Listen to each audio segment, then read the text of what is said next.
தமிழ்நாடு அமைச்சரவையில் மாற்றம் உறுதி என்ற தகவல் நேற்று மாலை முரசொலி செல்வம் சிலை திறப்பு நிகழ்வுக்கு பின் அமைச்சர்கள், திமுக சட்டமன்ற உறுப்பினர்கள் வட்டாரத்தில் பரபரப்பாக பேசப்பட்டு வருகிறது. சட்டமன்றம் நடைபெற்று வரும் நேரத்தில் கூட அமைச்சரவை மாற்றம் இருக்குமா என்ற தகவல் நேற்று இரவு முழுவதும் திமுக வட்டாரங்களில் பேசு பொருளானது.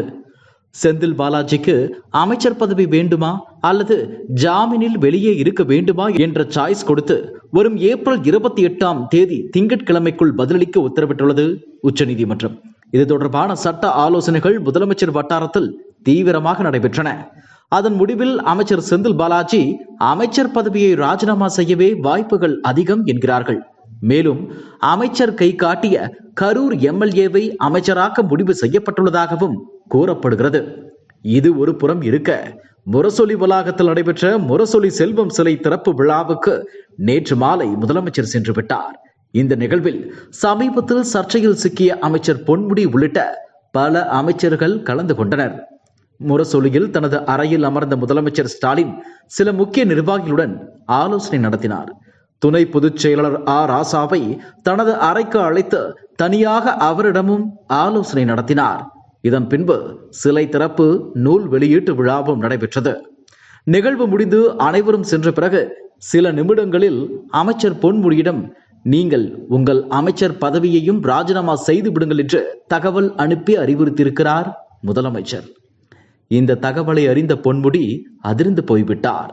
கடந்த ஒரு வாரமாகவே பொன்முடி மீது மிகுந்த கோபத்தில் இருந்திருக்கிறார் முதலமைச்சர். பொதுவாகவே நம்மை பார்த்து இந்து விரோத ஆட்சி என்று பாஜக தொடர்ந்து விமர்சிக்கிறது. பெண்களுக்கு எதிரான ஆட்சி என்று அதிமுக பிரச்சாரம் செய்து வருகிறது. இந்து சமய அறநிலையத்துறை மூலமாக முருகன் மாநாடு நடத்தியிருக்கிறோம். 1000 கோவில்களுக்கு மேல் குடமுழுக்கு நடத்தியிருக்கிறோம். பல்வேறு கோயில்களின் சொத்துக்களை மீட்டிருக்கிறோம். இப்படி நம் மீதான விமர்சனத்திற்கெல்லாம் பதிலடி கொடுக்கும் வகையில் ஆன்மீக ஆட்சியாகவும் நடத்தி வருகிறோம். அதே போல பெண்களுக்கு தொடர் நலத்திட்டங்களை செயல்படுத்தி வருகிறோம். நாம் 4 வருட ஆட்சியில் செய்திருக்கும் இந்த ஆன்மீகத்திற்கான, பெண்களுக்கான திட்டங்களை எல்லாம் தனது 2 நிமிட பேச்சிலேயே குழி தோண்டி புதைத்து விட்டார் பொன்முடி என முதலமைச்சரும் திமுகவும் கருதுகின்றனர். இந்த நிலையில்தான் தனது அமைச்சர் பதவியை ராஜினாமா செய்ய முடிவெடுத்துள்ளார் பொன்முடி. அதே நேரம் கட்சி பதவியும் இல்லாமல் அமைச்சர் பதவியும் இல்லாமல் இருந்தால் மரியாதை என்னாவது? சட்டமன்ற கொறடா பதவியாவது கொடுங்கள் என்று வேண்டுகோள் வைத்திருக்கிறார் அமைச்சர் பொன்முடி. ஆனால் அவரது கோரிக்கை முதலமைச்சரால் நிராகரிக்கப்பட்டது. இந்த நிலையில் தனது மனைவி மருத்துவ சிகிச்சையில் இருப்பதால் தன் பதவியை ராஜினாமா செய்ய 1 மாத கால அவகாசம் வேண்டும் என்று அடுத்த வேண்டுகோள் வைத்திருக்கிறார்.